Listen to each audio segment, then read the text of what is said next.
Honestly, it's just a testament to the popularity of this man, and now they're on to facing Mike Tyson in what I believe will be the biggest fight since the Muhammad Ali days. Nothing bigger. Fight fans, welcome back. It's just beginning. When your favorite fighter loses, whether it's to the latest up-and-comer or to Father Time himself, it's always a tough pill to swallow. Even watching Holyfield get through the ropes at the beginning of the fight was hard for me to watch. But to see Iron Mike become a stepping stone or used as a potential highlight reel opportunity by the most unpopular man in boxing today,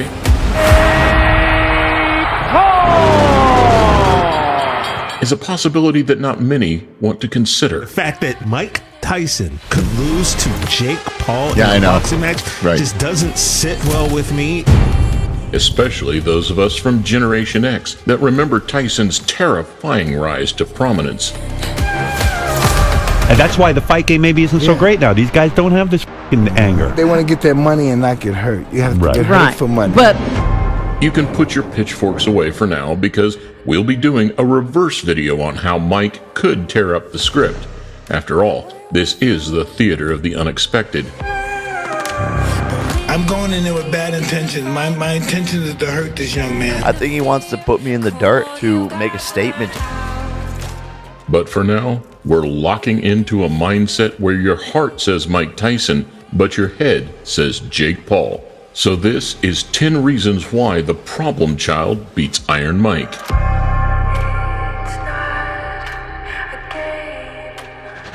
And of that match between Mr. Paul and Mr. Tyson, which one do you think is going to win? The only thing I'm worried about is Father Time. That's one thing that has never been beat.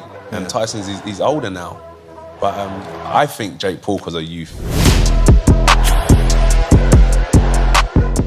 You know how it goes. You can run, but you can't hide. And no matter how good you were in your heyday, Father Time is undefeated for a reason. It is a very proven fact that as you get older, your reflex time decreases. And that's not because you're not training, it's because your brain, your nerves structurally change in a way. And in all honesty, he caught up with Mike 20 years ago on more than one occasion. When you did retire, and when you retired in the ring, that was the most honest retirement speech I've ever heard a boxer give ever. I'm just sorry I let everybody down. I mean, I just don't have this in my heart anymore. It went out sad. He was getting beat by guys who shouldn't even been in there with him, which is kind of a clue of what's to come in my opinion, but still. While some defy the clock better than others, boxing's biggest age gaps offer a harrowing reminder. Big right hand, he's out. Hopkins was 24 years older than Joe Smith Jr. in his final bout. That was a good body shot by Shannon. Big George was 23 years older than Shannon Briggs back in '97. And there was a 19-year disparity when Canelo fought Baldomir back in 2010. All competitive, but none successful. It's still an extraordinary thing to see Bernard Hopkins push in terms of what he was able to achieve at a late age in his career. But there is an end point. So with 31 years separating Jake and Mike, history certainly doesn't favor the 58-year-old. You can't compare me with other people my age because other people at my age haven't been training as long as me, consistent as me. It's dangerous for him to do this. You got to draw a line somewhere because someone's going to get hurt. Yep. Unfortunately, iron rusts.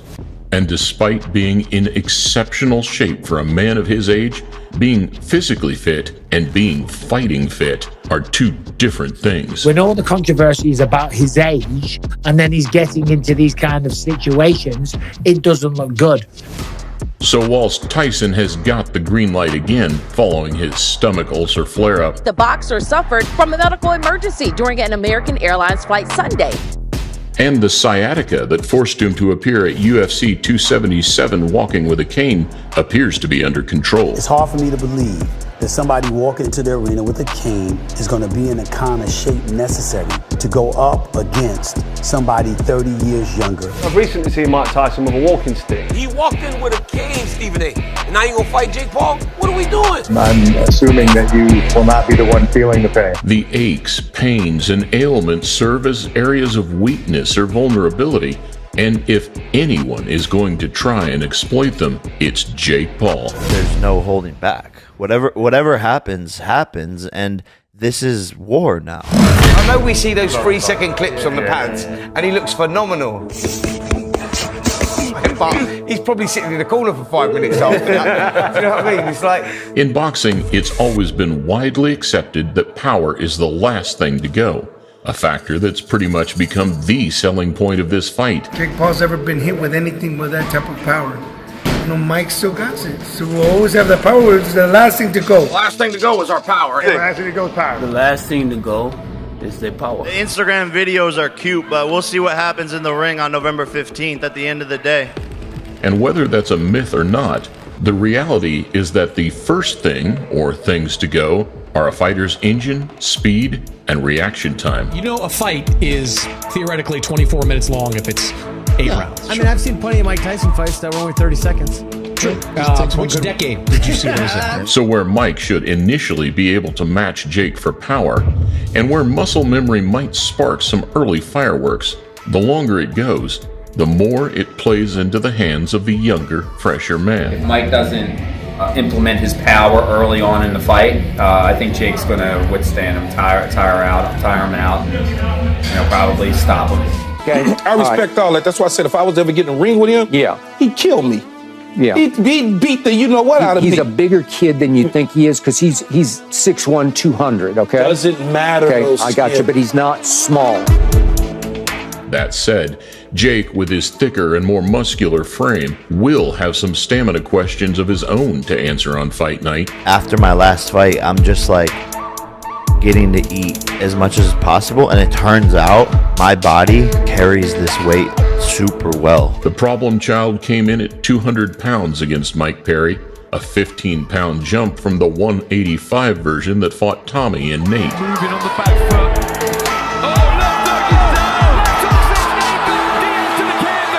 And with him now expecting to come in at 220 against Mike and benefiting from a 3-inch height difference, the size advantage that many expected to favor Tyson's broad, stocky build. He's about 5'10", but he's just this way. Broad. Yeah. Broad. And he still looks like he can run into you and crush you down. Will actually swing the other way on fight night. And now we say hello to the main eventers, Jake Paul and Mike Tyson. And this is a Mike appetizer. So yes, the Mike Tyson fight is happening November 15th, but I need to stay active and take out mini Mike right here. We said that earlier on. We said he's going to be lateral, sticking the jab. Mike better protect himself. He's a violent guy like Mike Tyson. He comes forward. This is that moving target we talked about. It's hard to hit a moving target. He takes shots. He throws wild punches like Mike Tyson. Jake told us no one goes to Mike Perry's body. I will. He can beat a lot of people, but he can't beat me. I'm gonna. This may be it. Right hand, and he's down for a 3rd time. By stopping Platinum Perry in July, Jake snatched his tagline to declare himself the new king of violence. So respect to Mike Perry. That's why he's the king of violence, former king of violence. I'm the new king of violence. An alignment that doesn't sit right with a lot of people, but one that still falls short of Tyson's original baddest man on the planet moniker. One of the great powers of heavyweight history. Mike has shown some respect, even admiration for the Paul brothers and what they've been able to achieve. He's good for fighting, he's good for boxing. He makes more money than the champion, the boxing. So he's an enigma. However, playful podcasts and fight week friendliness have seen a natural erosion of Tyson's usual fear factor. Boxing owe these guys they owe these YouTube boxers some kind of, respect. So whilst that unconvincing shove tried to blur these lines, Mike certainly isn't in kill mode, at least not yet. I hope he's not on no meds. I hope he's in a bad mood. I hope he didn't smoke no ganja. I hope he get to see the crazy Mike Tyson who said he would eat your children. Make no mistake, there's still time for Tyson to snap. News headlines and trending incidents remind us that if you press the right buttons, the fire remains. Hey, Mike, come on. Let's stop that. Listen, I started Jake off and I'm going to finish him. However, some of Tyson's lasting and hardest to watch moments came at the tail end of his career, where Mike claimed his bad intentions and hunger to inflict pain had long evaporated. Not much, because I don't have any desire for this anymore, so I basically don't care much about the sport. I'm just, I'm sorry to disappoint the people. I wish they can get their money back some kind of way. Jake wants to prove the opposite. He wants to replace internet fame and Disney kid connotations with ferocity, aggression, and an appetite for blood. I submit, and I have before, that if that guy wasn't Jake Paul from YouTube, and he was just an up-and-coming, undefeated boxer who's been knocking out MMA fighters, you would go, wow, this kid is awesome. And if he has to exploit some of combat sports' most idolized figures in the process, then so be it. To be a legend, you gotta beat a legend, okay? I respect that man, but he's trying to take the food off my plate. He's trying to stop my run. And tomorrow, guess what, Ariel? I'm f***ing him up! Jake, all power to him, man. What he's done, everybody's gonna see that damn fight. Everybody's gonna see that. So Jake is never going to lose. One thing I do like about him, he's selling it. He's selling it, and he's making good money, and he's entertaining. I like it. The momentum swing is another factor that favors Paul. Recently, Bill Haney controversially referred to Jake as the face of boxing. I always say that Devin is the face of boxing, but I'll tell you this, arguably, Jake Paul is the face of boxing. Can you believe it? And whilst a barrage of mixed reviews followed suit, it's events like these, a growing stage and an even more intense spotlight, that continues to fuel the problem child's ego and star power. They always sit across from me and underestimate me and think they can beat me, but people don't realize my speed, my power, and you heard Mike Perry after the fight. People underestimate me, you know? It's all good. I tried not to, it was just too fast. For Tyson, on the other hand, operating as a shadow of his former self, the buzz and the thrill of the occasion just won't be the same. Only damn thing, you know, I'm here to entertain the world. Yeah. Come and see me. Dude, that was the scariest thing I've ever heard. A far cry from the MGM nights where a prime Iron Mike brought Vegas to a standstill. As expected, Mike Tyson comes out fast.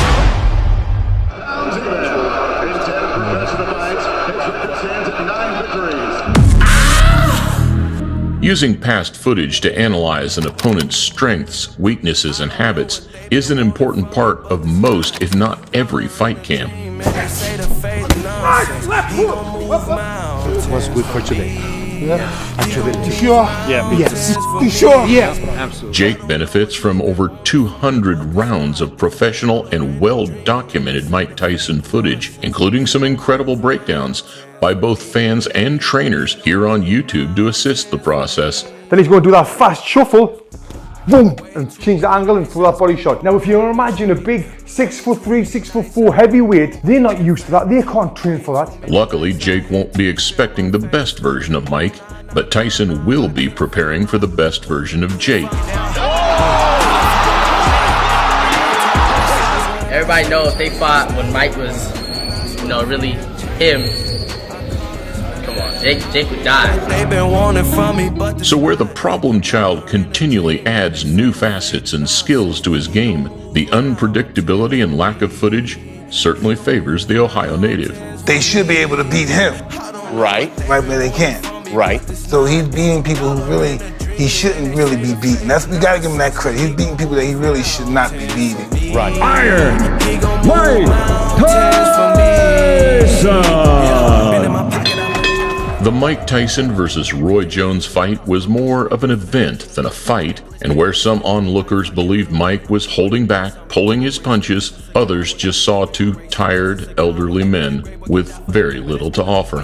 Look, it looked like two guys out there that was very, very well past their prime, still trying to hold on to something. What are you saying, that Jake cannot take a punch?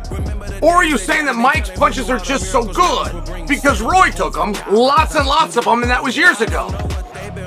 Mutual respect between the two prevented anything too chaotic, But that same mutual respect does exist between Mike and Jake. Mike wasn't really trying to headhunt or really trying to go after Roy, especially later in the rounds up top where he usually would. You'd see him start to come with that right-hand uppercut. So if Mike wasn't holding back, and if the pace of that night 4 years ago is anything to go by, the problem child will be the one who dictates on November 15th. Was that Iron Mike in the ring just this past month?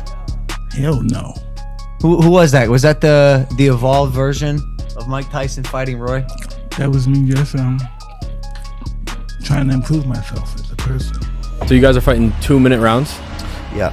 All his rules. So, pro fight is what he wanted. 14-ounce gloves is what he wanted. A tailor-made rule set plays into both men's hands. Knockouts are allowed. That makes sense in a professional That's fight. nice of them. Well, I mean, that usually is the case, right? The 2-minute rounds will be a double-edged sword for Mike. It should prevent him from gassing, but it also invites a faster pace and encourages him to force the issue, which might actually be counterintuitive. So 2 minutes gives him a prayer of being able to let the hands go, and yeah, I might gas a bit, but then by the time I do, what have I got? A minute left of the round?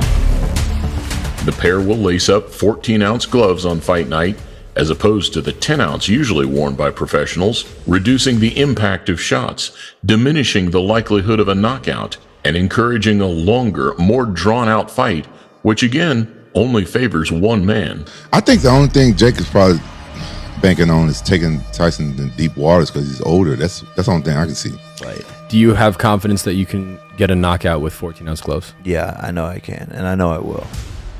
With more eyeballs than ever before, the vision has become a reality. I respect them for taking this fight, for stepping up to try to put an end to me. So with an even bigger, maybe even the biggest scalp there for the taking, the Golden Rooster, or El Gallo de Dorado, laps up his opportunity to break boxing hearts and become the most notorious man in sport. Your winner by knockout,